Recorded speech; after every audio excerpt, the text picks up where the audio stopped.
Hello students, today I am going to explain you lesson number 10th of our English grammar and our topic is the verb. अब जैसे ये parts of speech के it's kind of one of the parts of speech, okay? Verb. We know it कि what is verb पहले ये जानना चाहिए. Verb is the doing thing. A word say used for saying something about some person or thing is called verb. मतलब किसी के बारे में कहते हैं जैसे she is writing her notes. तो क्या कह रहे हैं उस पर्सन के बारे में? राइटिंग कर रहे हैं, okay, notes. So that is called verb, okay.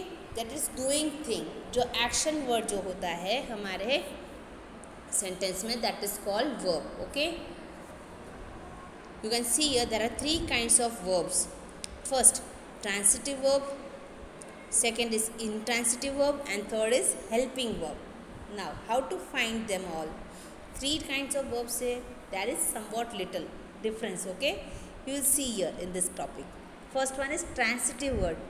If a word needs an object to complete the sense, it is called a transitive verb. मतलब जिस सेंटेंस में ऑब्जेक्ट होता है, फर्स्ट हमारे सेंटेंस में क्या होता है? Subject, verb and the object. ये थ्री पार्ट होते हैं सेंटेंस में, ओके. सब्जेक्ट क्या कहता है? सब्जेक्ट मतलब जिसके बारे में बात कर रहे हैं, मतलब, ओके. और वो सब्जेक्ट क्या काम कर रहा है, what is it doing, that is called action thing, that is called verb. और थर्ड क्या होता है? He is cutting grass. तो कटिंग वो एक्शन वर्ड हुआ. ग्रास कट कर रहा है, क्या ऑब्जेक्ट क्या है? Grass. So that is called object. तो इस तरह से सब्जेक्ट, वर्ब और ऑब्जेक्ट ये तीन चीज़ होती है सेंटेंस में, ओके. और वर्ब में भी there are different kinds of verb, वो हम देखेंगे इसके अंदर. Verb first time is transitive, second intransitive and third है helping. So know it this properly. अब आपको पता चलेगा. Look at the first table. You can see here हमें थ्री टॉपिक्स में डिवाइड किया गया, subject, transitive verb and object. हमें सेंटेंस कैसे पढ़ना है? How to read this first वाला sentence? First is farmers grow wheat. That is our sentence. उसको जैसे हम किसके बारे में बात कर रहे हैं यहाँ पे सेंटेंस में? फार्मर्स के बारे. सो that is the subject. Verb मतलब ग्रो, मतलब वो ग्रो करते हैं, that is the doing thing, action. वो क्या कर रहे हैं? ग्रो कर रहे हैं. तो that is our verb. And पीछे क्या ग्रो कर रहे हैं? वीट.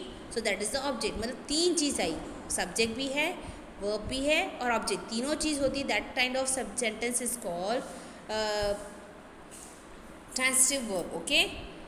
इस सेंटेंस को ट्रांसिटिव वर्ब बोलते हैं हम लोग के. देखो तीनों चीज़ है इसलिए. बट कुछ सेंटेंस ऐसे होते हैं जिसके अंदर ऑब्जेक्ट नहीं होते. मतलब आप पीछे देख रहे हो ना, farmers grow, that's all. The gardener watered, पर क्या वाटर किया वो तो लिखा ही नहीं है. So that kind of sentence are called intransitive, okay. यहाँ पूरा सेंसेबल है. फार्मर्स ग्रो वीट, मतलब फार्मर के बारे में बात कर रहे हैं, वो एक्शन वर्ड है ग्रो और ऑब्जेक्ट है हमारा वीट. देन सेकेंड सेंटेंस देखो, the gardener watered the plants. मतलब गार्डनर ने क्या वाटर, गार्डनर हम जिसके बारे में बात कर रहे हैं, what is the action thing, क्या डूइंग थिंग है? वाटर, मतलब पानी पिलाना. और किसको? The object is the plants. Next third, Leela सैंग song. मतलब यहाँ पे इस सेंटेंस में किसके बारे में बात करें? लीला के बारे में. अब यहाँ पे डूइंग थिंग क्या है? वो क्या कर रही है? दैट इज सैंग, गाना गाया. और क्या है गाया? That is song, that is the object, okay. So ये तीन चीज सेंटेंस होते हैं दैट काइंड ऑफ सेंटेंस में विच को ये जो वर्ब है that is called transitive. But कुछ सेंटेंस है दे doesn't have any complete sense, okay, आधा अधूरा. जैसे बोलते हैं डॉग्स बार्क, हाँ, डोंट शाउट, ऐसे भी कुछ है सेंटेंस. तो पूरा शॉर्ट ही है. So that kind of sentence are called intransitive verb, okay. Intransitive verb, if a verb doesn't need an object to complete the sense, मतलब जिस सेंटेंस के अंदर उसको ऑब्जेक्ट नहीं चाहिए to complete the sentence, that kind of sentence are called intransitive verb, okay. अब देखो first आपको एग्जाम्पल यहाँ पे देखने को there are only two columns, है ना, सब्जेक्ट और intransitive verb. ऑब्जेक्ट नहीं है. देखो birds fly, dogs bark, the sun rose, that's all, finish. देर वैसे अगर देखो birds fly in the sky होता तो दैट इज कॉल्ड ऑब्जेक्ट, तो फुल सेंटेंस होता. Dogs bark loudly, that is called object, यहाँ पे नहीं है। So that kind of sentence जिसके पीछे ऑब्जेक्ट्स नहीं होते they are called intransitive verb. Next हमारा थर्ड टॉपिक है हेल्पिंग वर्ब। अब वर्ब में भी दो टाइप्स है, okay, listen me carefully.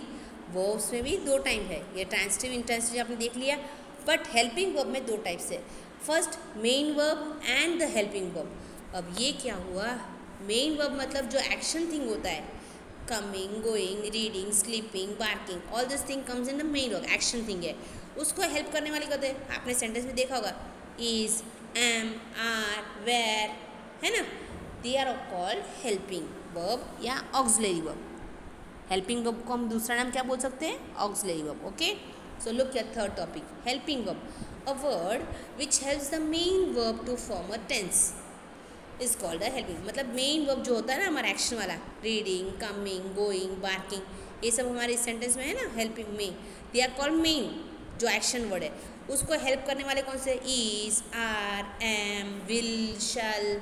I shall come to your house tomorrow, तो आई शल कम, कम तो एक्शन हुआ, shall is what, that is helping verb to your house, तो that is called object, okay.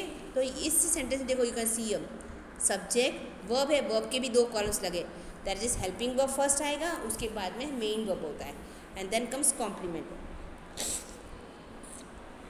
A verb which helps the main verb to form a tense is called a helping verb और an auxiliary। मतलब helping verb को हम क्या कह सकते हैं, auxiliary verb भी कह सकते हैं। नाउ देखो सेंटेंस कैसे रीड करना है, Misha is going home.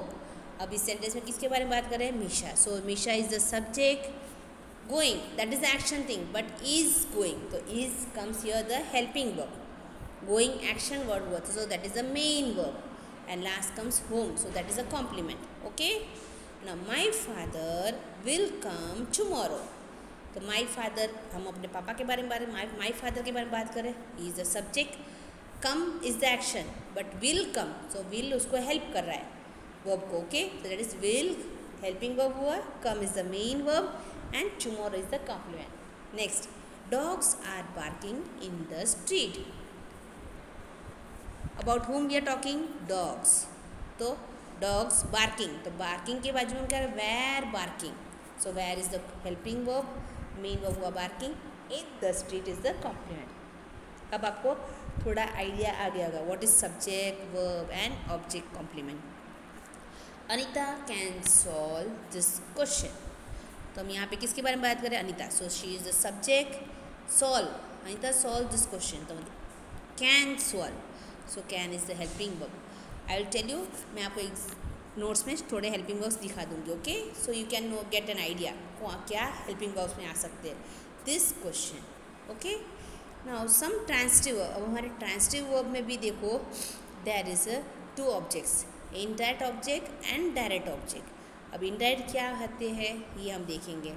Some subjects, some transitive verbs have two objects after them, मतलब ऑब्जेक्ट में भी दो टाइप्स होते हैं, that is what kind, those objects are called indirect and direct.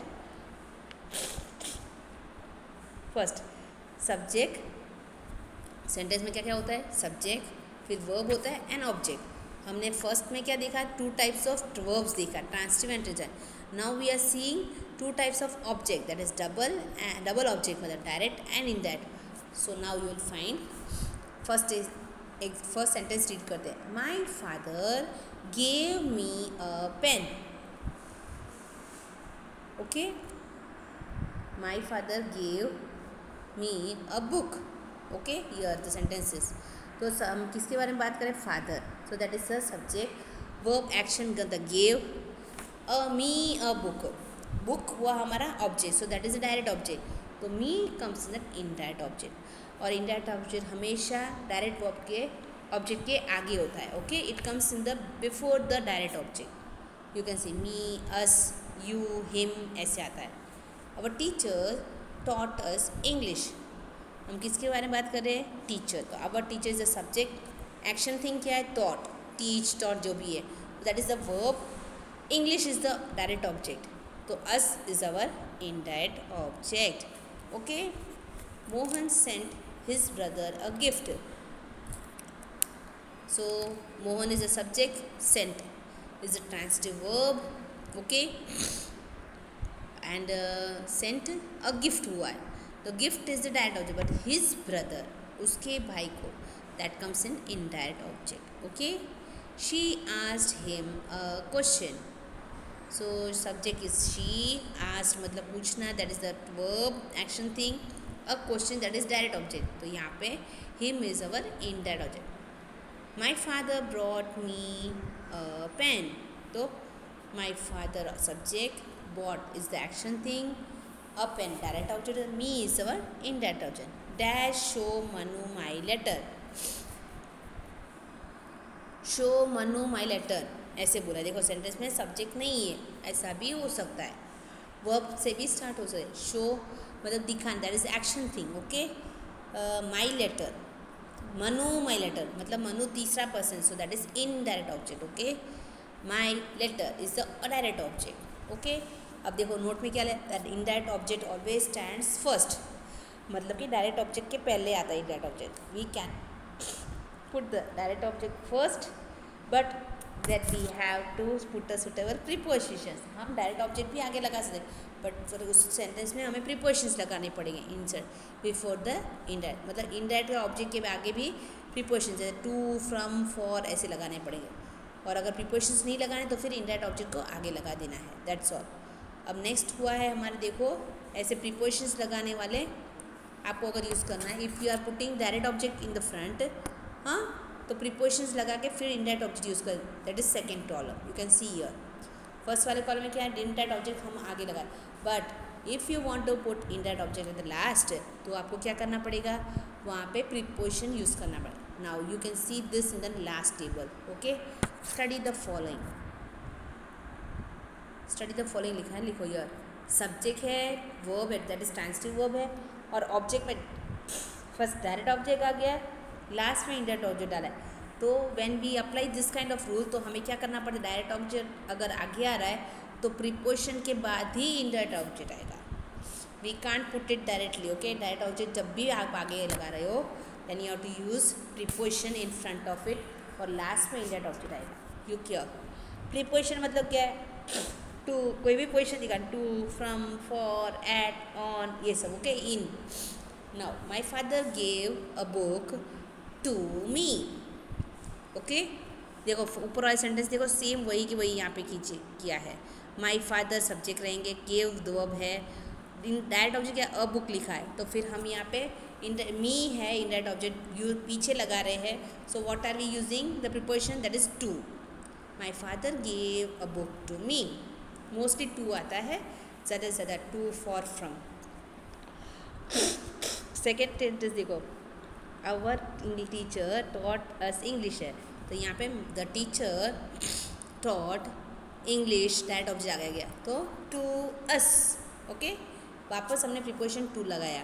Next third, Mohan sent his brother a gift, तो देखो हम direct object आगे लाओ, Mohan sent a gift for his brother, यहाँ पे चेंज हुआ, ओके.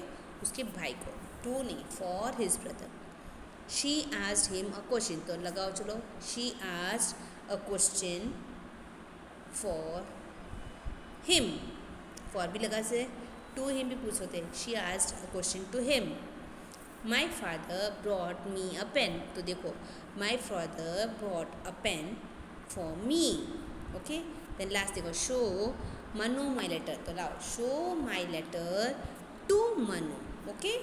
तो इस तरह से ये सेंसिबल प्रीपोजिशंस अगर आप यूज़ कर रहे हो, तो you have to place in the direct object, अगर आपको पहले यूज़ करना है तो you have to add preposition between the direct and indirect. अगर आपको इनडायरेक्ट ऑब्जेक्ट आगे लगा रहे हो तो that is nothing to be added. ये हुआ ये आपकी exercise. Now I will explain you the PDF in the next class, okay.